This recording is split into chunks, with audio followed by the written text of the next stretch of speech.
ট্যাঙ্কের মধ্যে কিভাবে কাজ করতে হয় আমি নিজে নামবো, আমার বাইরে কাজ করছে। এই তার তো একদম নামবো কে, তার তো জড়ায় গেল,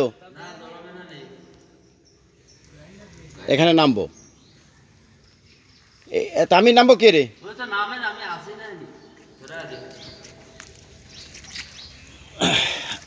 সরাইছো? এখান থেকে মূলত এটা হচ্ছে, এটা কি বলে, সেপটিক ট্যাঙ্কি বলে নাকি? এটা কি ট্যাঙ্কি বলে? ট্যাঙ্কি মূলত বাথরুমের ট্যাঙ্কি আর কি, সোজা কথা সরাজের ট্যাঙ্কি।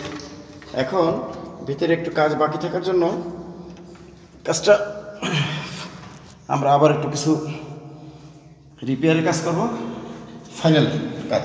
এখানে কিছু পানি জমেছে, যে এই গর্ত থাকার জন্য, এই যে মুখ থাকার জন্য পানি জমেছে। হ্যাঁ, লাইট জ্বলা যাবে না? লাইট জ্বলছে। এই হচ্ছে ভিতরে, এখানে যে কিছু গর্ত রয়ে গেছে, যে এইগুলো রিপেয়ার হবে।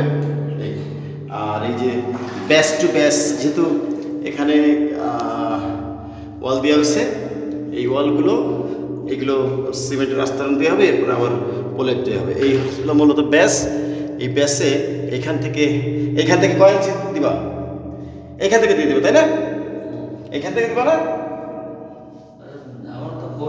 আচ্ছা, এইখান থেকে আমি যেটা বলছি, এইখান থেকে দেওয়া হবে, দিয়ে এটা টোটালে ইট দিয়ে ডেকে দেওয়া হবে।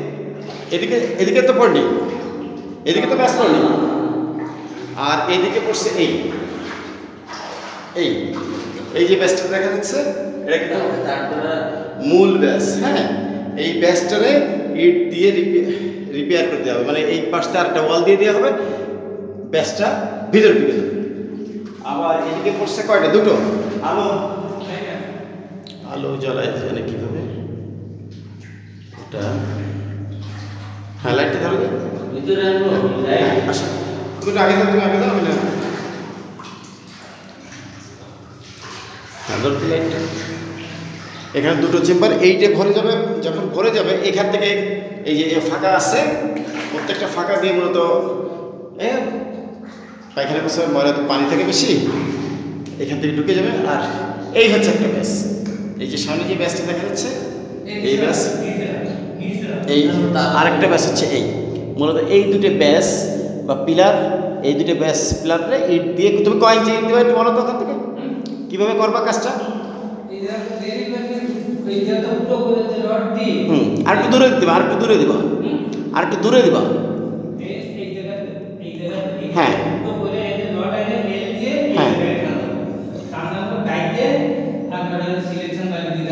মানে রড এই পাশে পাশে রড দিবা, তাহলে ইটের সাথে ইট লিঙ্ক হবে না।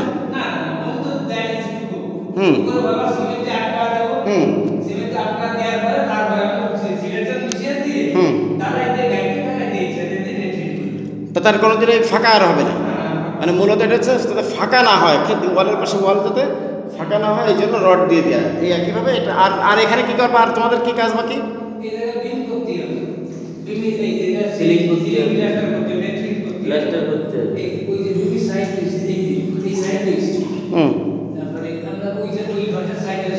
আর এই পলিথিন টলিথিন এগুলো উঠে ফেলাবা।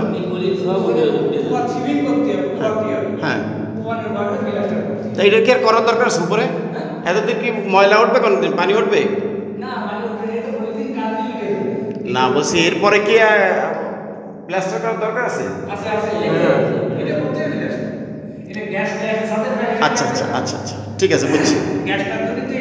তাহলে এইগুলো করবা, আর এদিকে এইগুলো করবা, আর এই চারিপাশে করবা, আর এই সাইডে কিছু নাই। আর এই ছিদ্র টিদ্র মারি দিবা।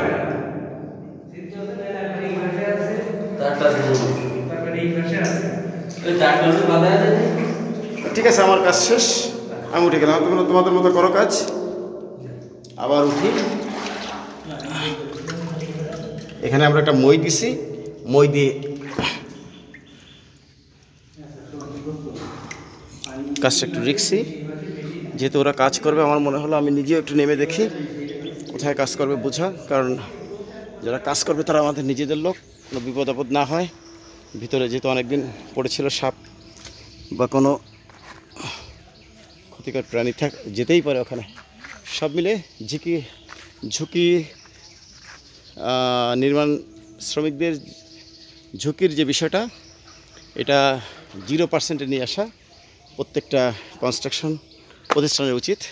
যেহেতু আমি বিভিন্ন কোম্পানিতে চাকরি করছি, ঝুঁকি ব্যবস্থাপনা সম্পর্কে আমার একটা ধারণা আছে, যেটাকে কমপ্লায়েন্স বলা হয়। ধন্যবাদ আপনাদের।